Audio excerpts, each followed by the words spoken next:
Facebook has finally launched the dark theme for the WhatsApp Messenger, and this latest update is available on the Play Store on 2nd March.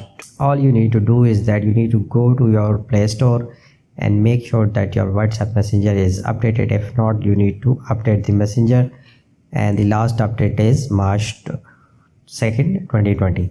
WhatsApp is already updated. You need to open the WhatsApp, and then from the top right hand side go to the settings. Under the settings you need to click the second feature, that is the chats, and under the chats you can see that there is now theme available apart from the wallpapers. You need to click that, and by default it will be on a light theme. You just need to click this and select dark one and click OK, and that's how you can enable the dark theme for. Thank you for watching till the end. If you like this video, hit like button, share and subscribe.